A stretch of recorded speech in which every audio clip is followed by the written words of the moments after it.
Crystal Stokes here with Get Stoked, a podcast with real and raw conversations with leaders of all types, business owners, managers, executives, and more. Get stoked by their honest and insightful stories and key takeaways that you can use to improve your leadership abilities. Now, if you find this podcast helpful, please subscribe and share it with others. Your support and feedback really makes a difference. Now, without further ado, let's dive in.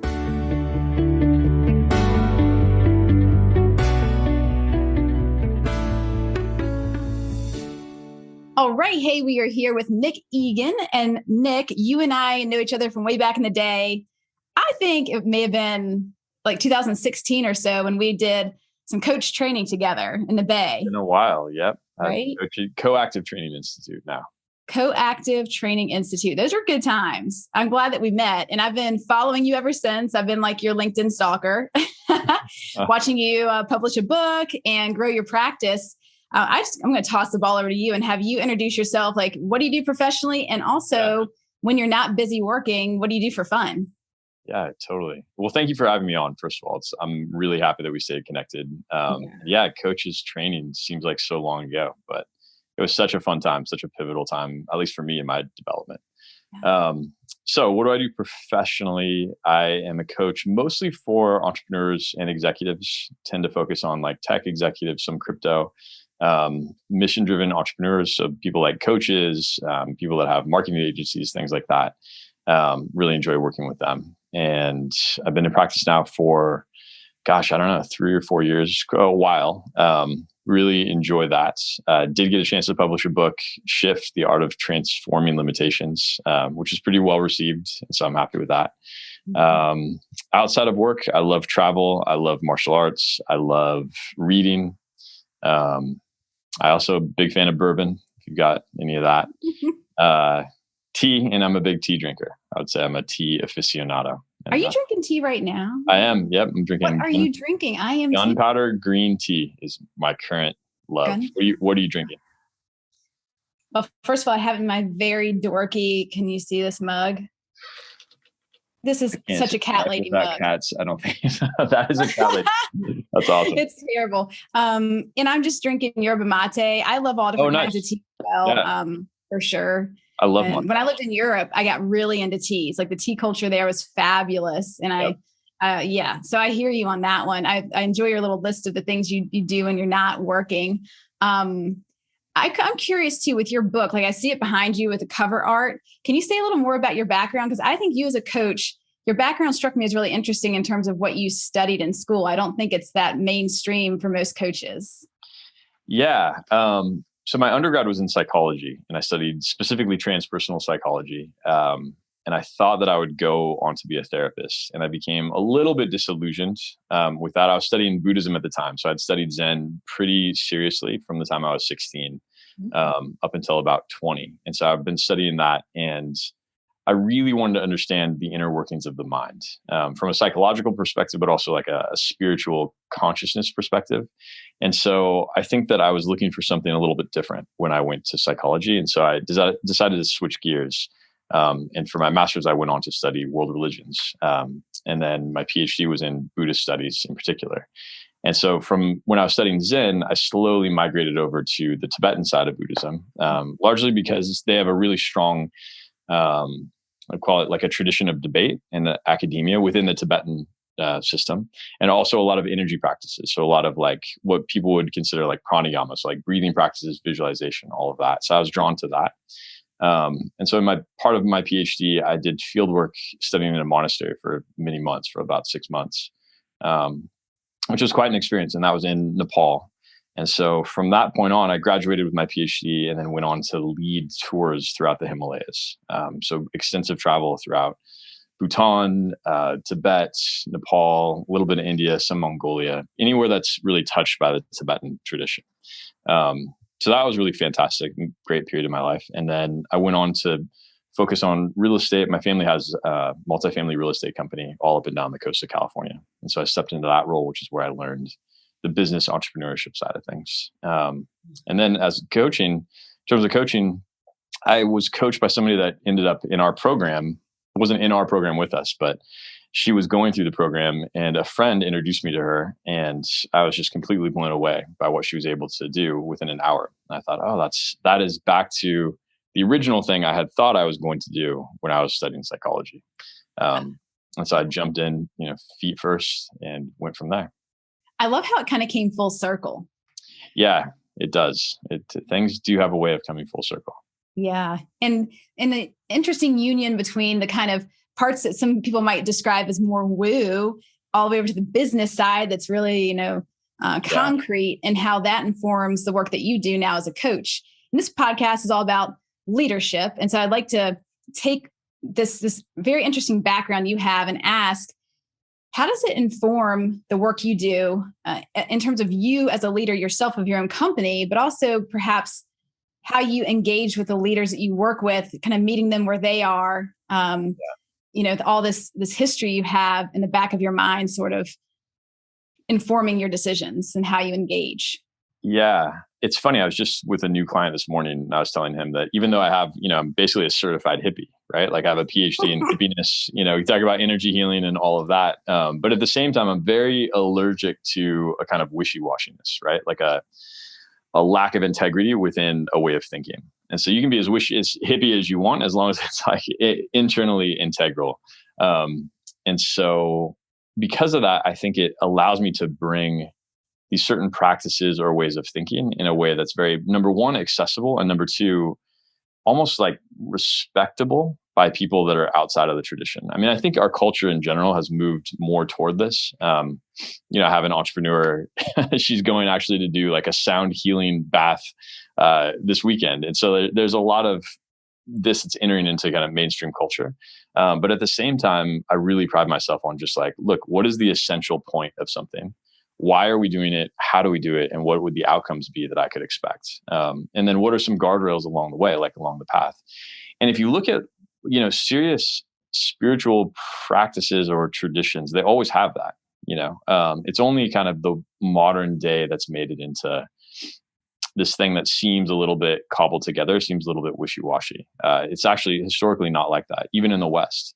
So I feel like I bring a lot of that to my coaching, and really just the presence. As in your therapy work and your coaching work, it comes down to that kind of what Carl Rogers talked about as that kind regard, right? So the real focus on the other person, and that's where the magic happens. Instead of me coming in to consult and be like, look, here is a solution. It's more about just staying with the person, and then naturally some kind of insight, some kind of wisdom is going to present itself. And then from there, we can base our action on that. And then, I can't think of a more spiritual practice than that, at its core, it's fundamentally spiritual. Ooh, well said. I think that a big part of how we stayed in touch through all these years is that there's just a lot of mutual alignment. I think the way we view life, like that sense of integrity and the firmness within something that might be woo. Like I've always really gravitated towards more evidence-based practices. When something sounds good, I'm like, that sounds true, but where is the structure and evidence to back it up? And I think that I see that in what you do, that you want to use techniques and strategies and tools that you find really work for your clients. I think that you're very results focused from my understanding whenever I've spoken to you about how you engage with your clients, that you really enjoy the movement forward and seeing them progress and light up and grow. So I can really jive with what you're saying. And I think it's neat to see more and more people kind of coming to the dark side, so to speak, like becoming more interested in these practices. Yeah, no, it's true. People are, personally, I'm pretty enamored, maybe addicted with growth, right? So like personal growth, professional growth, all of that. And that can be its own trap, but at the same time, it works really well for my clients. It works for me. And I think you mentioned like bringing in these different kinds of techniques.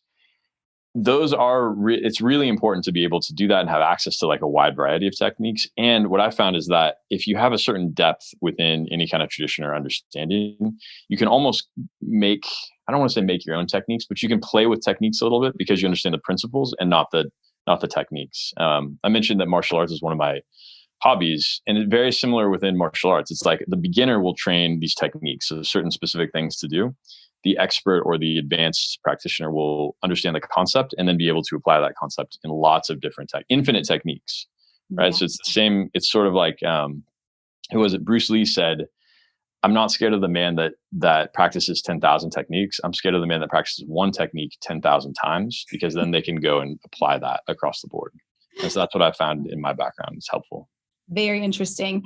Now, with the people that you work with, I'm curious if you might have a particular client example where you look back on this engagement with a client and you think, wow, that was one hell of a transition or transformation.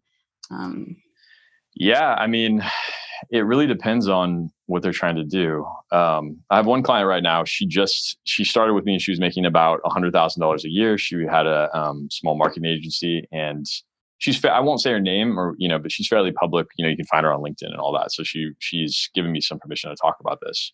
And now, after working with her for, I think, just shy of 2 years, we're pushing just 6 or 7 employees and over almost $1 million, I think, in gross revenue coming up. So it's like a 10x. And that she's just getting started, right? In the next, I would say, year, that's probably on track to double. So to 2 million. And that's on the entrepreneur side.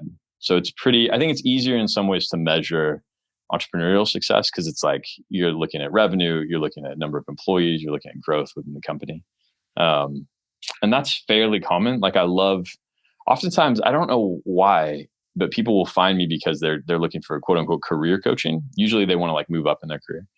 And I do that sometimes. And it's fun and relatively straightforward, but oftentimes those people, they don't know it yet and they just need a little bit of help, or they do know it and they just need a little push. They actually want to go off on their own. And so I love working with people that are like, look, I'm making $200,000 a year, this executive job. I know I could make more going out, but I don't really know how. I don't want to do that. And I'm like, well, let's explore that a little bit more. Mm-hmm. And it's actually pretty easy to make 6 figures plus and to go out on your own, right? If you're confident in what your services are, you're confident in what essentially your product is and your niche and all of that. And so they need a little bit of mindset help with it. Mm-hmm. I love that too. Would you say that primarily when you are working with clients that you find mindset is one of the biggest limiting factors? Yeah, it's by far the limiting factor. It's mindset is 80% of the challenge. Execution is the 20%. Mm-hmm. But mindset doesn't necessarily mean, I think the way most coaches mean mindset, they mean the way that you think about yourself and the way that you talk to yourself, which is a huge part of it. But also understanding the strategy, and then also understanding the vision of what you want, right? So what is it? Getting very specific. Look, I want to be making $200,000 a year, and I want, to be working half days, because I want to spend time with my family or do hobbies or whatever, something like that, and getting clarity around that vision, the dream behind the dream. Mm-hmm. And then executing on that strategy. That's a big piece of mindset. And a lot of people, you'd be shocked. You wouldn't be shocked, but people would be shocked if you just ask the average person, look, what do you want your life to look like in 6 months?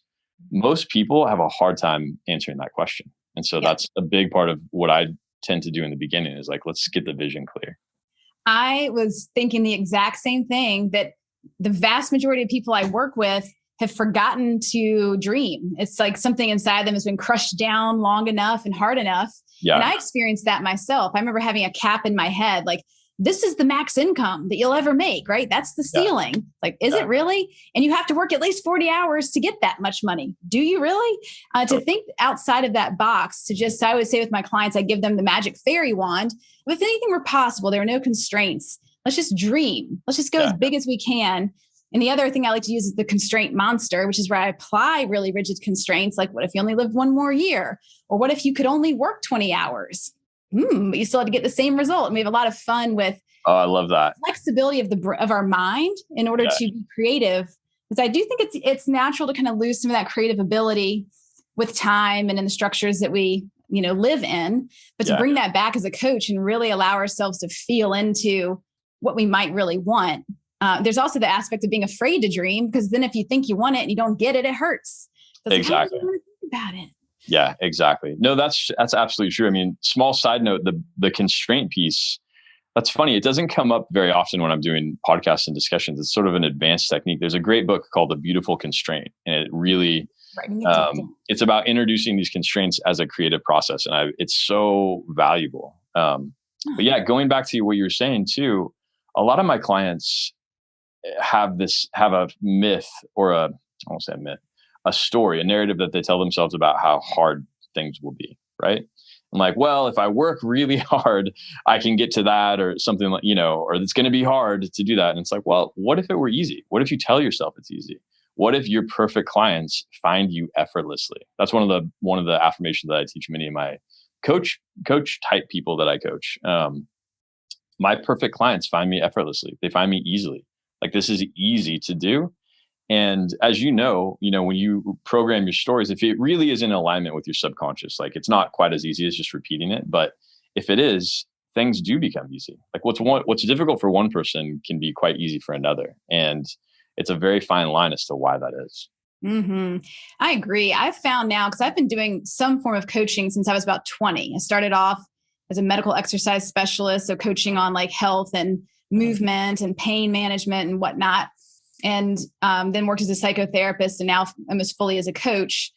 And something that I see is I'm very careful when I evaluate people to try to parse out whether or not they have the internal structures to be entrepreneurs.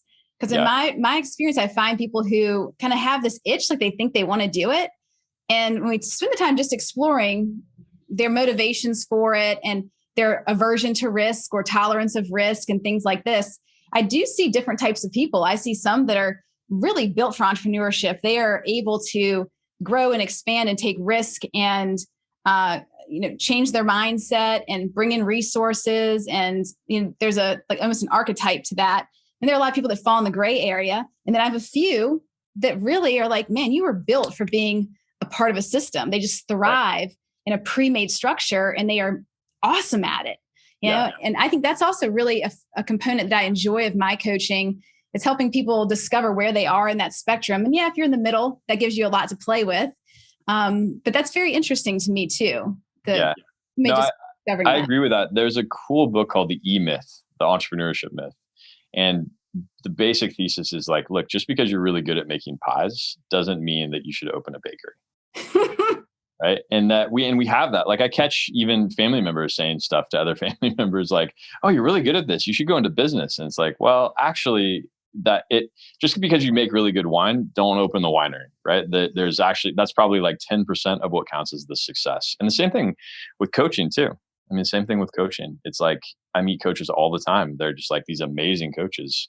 And it's like, well, what's your revenue? It's like, no, virtually nothing. And I shouldn't laugh, but the struggle is real for helping professionals. And same thing with like therapists, it's like, how do you do that? Yeah. It's a different skill set, and it's not one that can't be learned, but it is one that is more or less accessible depending on your natural abilities or inclinations. Agreed. It kind of reminds me, you're part of the story where you worked on the business side in the family business, real estate. Like, to be an entrepreneur, you have to drive the business. So only a certain percentage of your time is doing the thing that you fell in love with, which is baking pies or coaching people. And all these other hours are spent doing admin and hiring people and doing the books. There are a lot of things that go into that people find unsexy, but you have to learn to love those parts too. And this reminds me of when you made that, you said that part of just because you love baking pies doesn't mean you should open a bakery.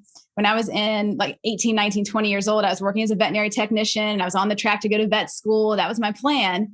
And I was starting to get a little disenchanted, like looking around going, I'm not sure. Like, I've been committed to this since I was a child. It's kind of like sunk cost bias. But one of the veterinarians, we really jived together. He pulled me aside one day and says, you want to be a vet?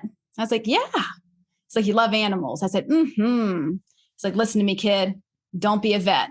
Be a dentist like my brother. Make a lot more money, work 4 days a week, and have a lot of pets. I was like, oh. I mean, it really landed. And he told me, he's like, he shared with me that he was kind of miserable. He's like, I have a bunch of student debt. I'm working like 60 hours a week. Yeah. He has a lot of animals. And the rest of the job is really rote, just like vaccines and spays and neuters and hit by car, vaccines. And he was just sharing this with me, like my younger self. I wish I could tell him. And that I listened, like it really woke me up. And I did notice that even though I loved animals, I didn't necessarily love that track of working with them. And I just pressed pause and tried to figure it out. And it led me on this other journey of working with a different species, which is humans. But that was like very, very eye-opening. Just because I love them didn't mean that I should be doing that as my career. Right. Yeah, exactly. I think that piece, the creation of one's life, working backwards from what you want it to look like and feel like, is something that I think we learn really well in coaching, and it's something that isn't that common. It's not commonly taught in life, and so I feel really grateful to be able to do that. I agree. Now, I have a more personal question, which is, can you tell me about one of your superpowers, something like, I am damn good at this, that can also be your kryptonite, depending on how it's used? Yeah, sure, we can do that. Gosh, I mean, I would say every superpower probably has a shadow side. Probably one of my biggest is I'm very fast to understand like big picture implications. I can talk strategy, high level strategy, really fast, like with the best of them, and understand implications and all of that. And I think what that does is it forces me sometimes to overlook what I consider the minutia. I think what other people would consider key details. Like for instance, my desk it's not horrible, but it's not totally tidy, right? Even though I know that I feel good when my desk is like organized and all of that. And I think a lot of people have that. A lot of people have like one or the other. You focus more on the key details, or you focus more on the big picture, to the detriment of another one. And that's very true for me. I am, if you believe in astrology, I am like a quadruple conjunct Sagittarius. And so it's like big picture all the time, philosophy all the time, like highest level, all that. But yeah, I forget to like take out the trash for a week or whatever. So that's why you need a good partnership with somebody who's good at that part, right? Yeah, I do. And I do. Good assistance, good team, all of that, which I think actually, I mean, frankly, that's probably slowed me down in my career development. Like, I think I would do much better, and I need to always be building out that team. Mm-hmm. All right. This is great. This segue, because I'm thinking about people that would be listening to this. They're interested in leadership. They're thinking about their own journey in this process. If you look back over time, your pathway to arrive at where you are today, do you have any pieces of advice that you'd want to give your younger self that would have helped you maybe make this smoother?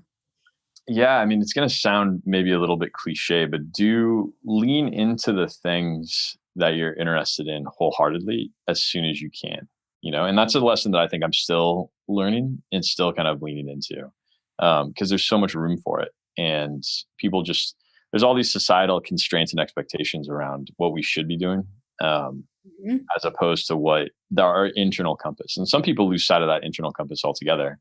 But at the same time, there's a reason why you're drawn to those wacky things, whatever it is.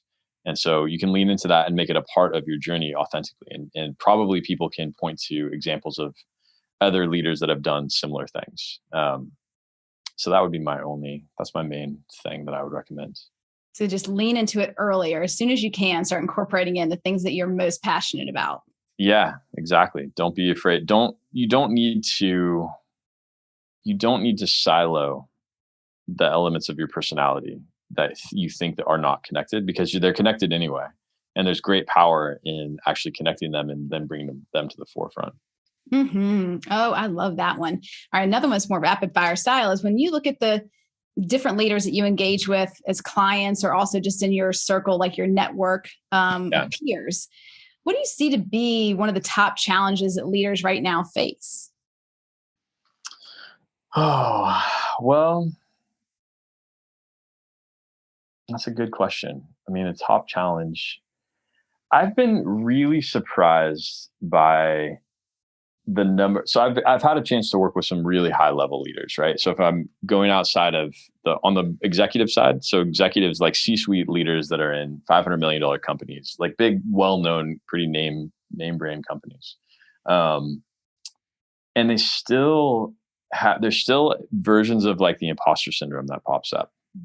And what I would talk about to anybody that's experiencing that is, if you're waiting for external validation for imposter syndrome to go away, it's just a totally losing battle.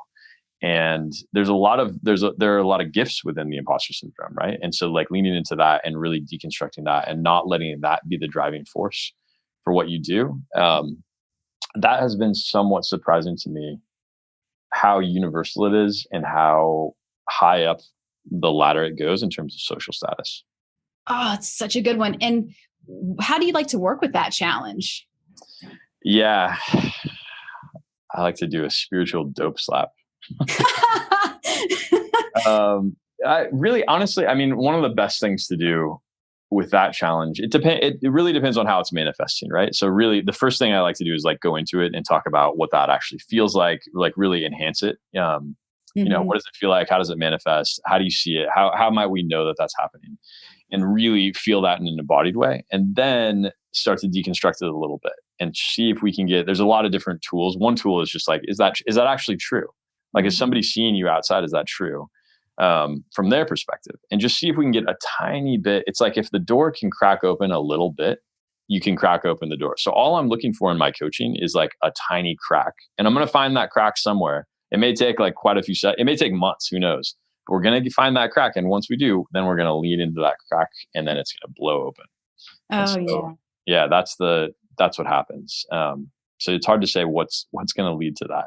I like that though, because you're finding a crack in the facade of that belief and how they see themselves. Like, is it really true? Something I often use with my clients is, because I find that people, when we suffer from imposter syndrome, there's a fear that my coach or therapist, they're just playing Pollyanna. They're going to tell me I'm great no matter what, right? Like, you're so awesome. And I say to my clients, no way, you are paying me to be accurate. And all I'm asking you to do is be accurate as well. Because playing a Pollyanna versus playing the deepest, darkest critic, neither one is accurate.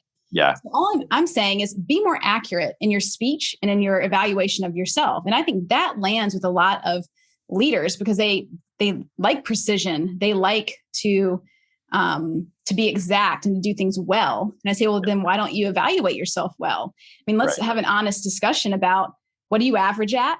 What are you amazing at? What do you suck at? Yeah. Seriously. Yeah, no, I think that's great. That's great. I never hold the polarity of telling people that they're not an imposter at something, just because that's like, they can call their mom for that, right? It's not like they don't need. It doesn't really it doesn't really work, and B, that's not really what our job is. To your point, I mean, sometimes too, you can find it. I've had this experience too, where we lean into it, and it's like, okay, you're an imposter. It's like, so fucking what, let's lean into that. Like, let's just own it. Like, you're straight up imposter. You're the most imposter that's ever walked the imposter earth. Like, make them order a t-shirt and a cup and a mug. Yeah, exactly. Own it. And then it's weird, because that does a little jujitsu flip, where it's like, all of a sudden now you become much more authentic. And so there's a million ways. I mean, it's just like, I don't know what I'm going to do when I go into a fight either, but I have some like principles, Yes. I feel the same. I think that many coaches are skilled at reading the room or reading a person and meeting them where they are and just moving from that point, which is why I think so many people love coaching. And for me, whenever I felt stuck in my life, I just don't know how to get past this one little sticky spot. Coaching has been so effective for me compared to other modalities. And I also love not going it alone. I find that a lot of us spin our wheels just by staying in our own head, rethinking the same thoughts, which is really not helpful. And that bringing the coaching in and playing with all these different modalities and tools and energies to then move things along. It's just so fun and helpful, both on the receiving end and on the giving end. It really is. It's very energizing. And like every day, I mean, I have an energizing experience multiple times a day, every day. So it's like the greatest job ever. And going back to your point of like, it really is located on the client side.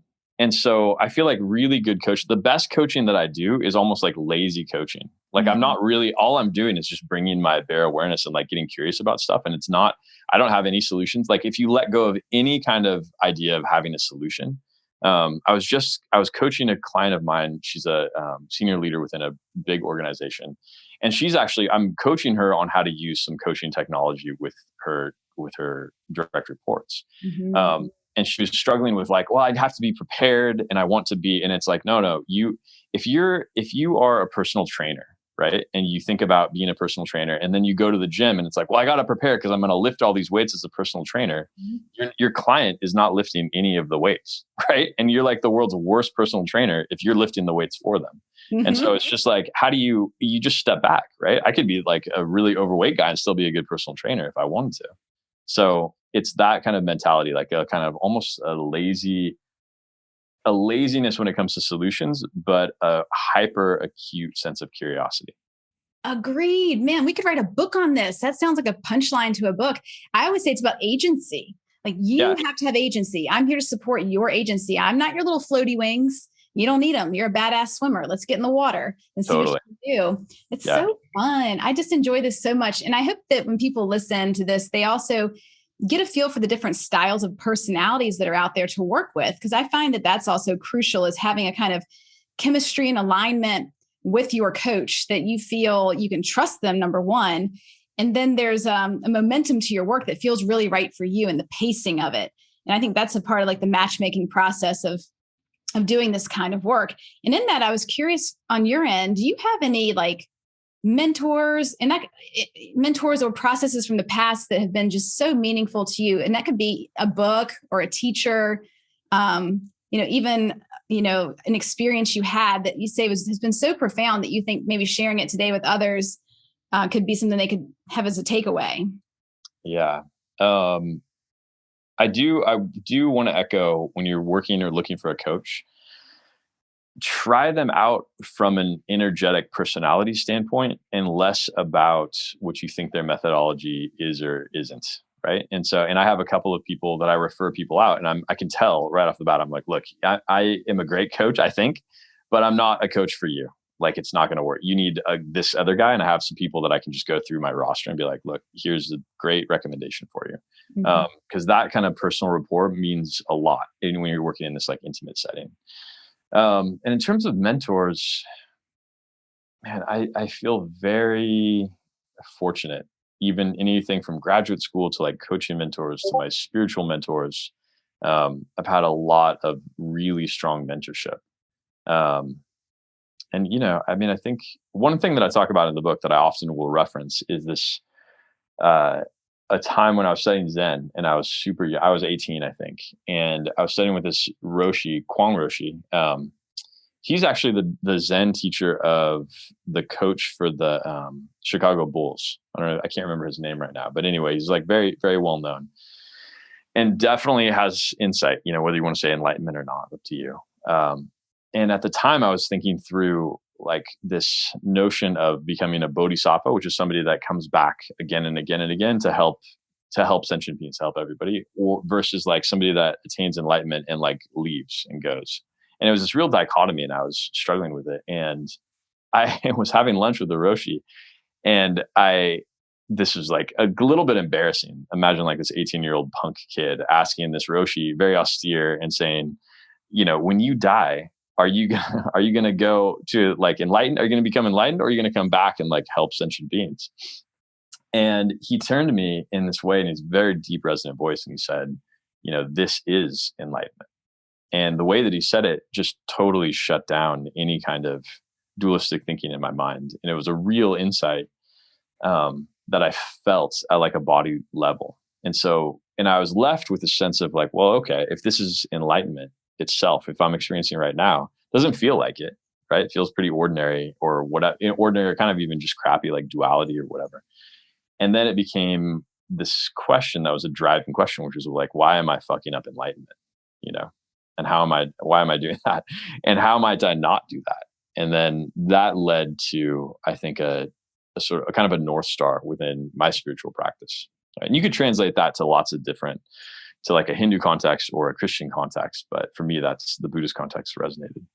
Ooh, I relate to that so strongly. This sense of, I often use with my clients the idea of the North Star, because that's how it feels for me, is that there is a guiding, I always see there's like an energy that comes like out of my chest that feels like when I'm on it, there's harmony. And when I move off of it, there's dissonance. And I've definitely moved off of it and gone down paths where I think, I don't know why I'm doing this, but I'm doing it. And you can just feel like the nails in the chalkboard feeling, and but to return back to the path, there's like a relief to it, and it feels so good. Yeah. And also the aspect of non-duality in these experiences is I think back as a child, I was a natural accidental meditator. And it was just because I grew up in the middle of nowhere with nothing to do. And I would just go out in nature and like lay on the dock and zone out and just lose my sense of humanness. And then I kind of came full circle to that in my 20s when I started doing yoga and meditation and was like, whoa, I remember this feeling and the clarity of it, the ease. And it felt kind of like a coming home feeling. Yeah. But I think we're all born with. It's just a part of who we are, but it's something we lose connection with. But when we can reconnect with it, I think that it can feel so comforting to have that alignment again, to have that clarity. Yeah, no, I totally agree. And you reminded me of, there's I think it's 14th century great Tibetan teacher named Longchenpa. And he has this quote that says like being in solitude in nature is achieving half of the Dharma, meaning like half of meditation, right? And it's so powerful, so impactful, like being up in the mountains, being alone, even just for a few moments. And it's something that it's easy to lose sight of. I want to say in modern times, but even in ancient times too, people were living in cities and living in small towns and all of that. And so being in nature is a powerful practice. So true. I'm actually about to fly home to my childhood home, to that giant property with no people. And it's just it's so neat to come back as an adult now, decades and decades later. And it feels exactly the same. It's just so quiet, so serene, animals everywhere. It's on the East Coast, so it's a lot more moist than it is here in California. So you have just green and lush. And nature is definitely part of my spiritual practice. Like that little bowl back there with all the feathers, I collect those. Like when I'm out hiking, I just find feathers and stuff them in the bowl. Yeah, it's really cool. Now we're going down rabbit holes and we need to wrap this thing up because I could talk about this all day. We could just do a nature podcast. Sure. But Nick, before I ask you where people can find you, is there anything else that you would like to say today in conclusion that you didn't get a chance to say yet? I think we covered quite a lot. I would say if you're a leader and you're thinking about leadership and whether you have a coach or not, there's a kind of internal coach that you have, and just be aware, be quiet enough to listen to that internal coach, and that will guide you quite far. So you have that, whether you're accessing a coach or not. No, that's it. Good takeaway. I like ending on that note. And for those listening who may be interested in connecting with you, finding out more about what you do, or even asking you a question, following up with something you've talked about today, what's the best way for them to get in touch with you? Yeah, so Nick Egan, PhD, NICKEGAN PhD.com is my website. You can always enter in. There's a contact form there. I'm very accessible on LinkedIn too. Pretty big community there. So you can always reach out. In fact, people find me all the time and they have questions about coaching or they want to become coaches. So you can reach out there. I always can make time. It may be like a couple weeks out, but we can chat, hop on the call, whatever. Yeah. Okay, fabulous. Well, Nick, thank you so much for your time today. I really enjoyed seeing you and talking about all of these wide-ranging topics today. Absolutely. It's been fun. Thanks for having me. Thank you for joining me today. I hope that you feel stoked after listening to this episode. And as always, I would love to hear your comments and feedback. Is there a topic that you want to know more about? Please let me know. And thank you again for subscribing and sharing your favorite episodes with others. It really means a lot.